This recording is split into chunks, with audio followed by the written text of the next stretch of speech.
समझ लो अगर हम लोग साथ में आ गए तो क्या होगा। 15 करोड़ है मगर 100 के ऊपर भारी है, याद रख लेना ये बात, ये याद रख लेना बात।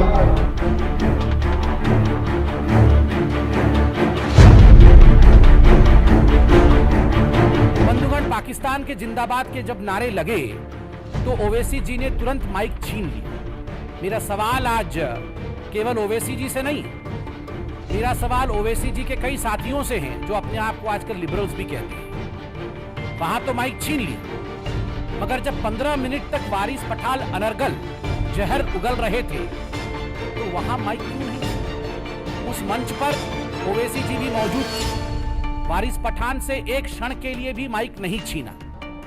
आजादी लेनी पड़ेगी और जो चीज मांगने से नहीं मिलती उसको छीन के लेना पड़ेगा, ये भी याद रखना।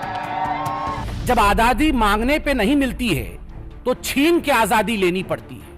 मैं पूछना चाहता हूं इन तथाकथित लिबरल्स से कि कौन सी आजादी चाहिए, किससे आजादी चाहिए? संविधान से आजादी, हिंदुस्तान से आजादी, देश से आजादी? कौन सी आजादी जो आपको न हिंदुस्तान की सरकार दे पा रही है, न हिंदुस्तान का हाई कोर्ट दे पा रहा है, न हिंदुस्तान का सुप्रीम कोर्ट दे पा रहा है, जो आपको छीन के लेना पड़ेगा? आपको सुप्रीम कोर्ट पे भरोसा नहीं? एमआईएम के पूर्व विधायक वारिस पठान जिस तरह से भाषण दे रहे थे, भड़काऊ, विभाजनकारी, हम उसकी कड़े शब्दों में निंदा करते हैं। कहीं ऐसा तो नहीं कि इसी तरह का भाषण अकबरुद्दीन अवैसी ने देकर एमआईएम को जीवित करने का काम किया था? पुनः खोई हुई जमीन खोजने का काम हो रहा है? या कुछ ऐसे लोग जो समाज में बंटवारा करना चाहते हैं, उन लोगों के हाथों में वारिस पठान खेल रहे हैं क्या? हमें लगता है कि बीजेपी और एमआईएम की फिक्स मैच लगातार चलती है। कहीं उस मैच का ये हिस्सा है क्या? ये सवाल लोगों के मन में खड़ा हो रहा है।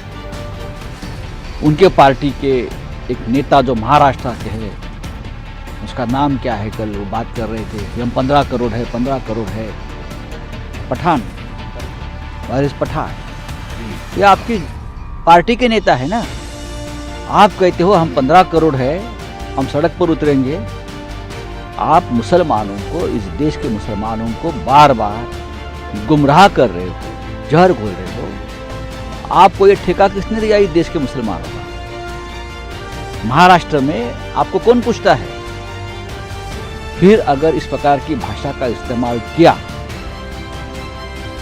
तो देखो, हम भी जवाब देने के लिए काबिल। ठीक है, हमारी सरकार है, हम संयम से बात लेते हैं, लेकिन महाराष्ट्र का मुसलमान पूरी तरह से महाविकास आघाड़ी गठबंधन के साथ खड़ा है।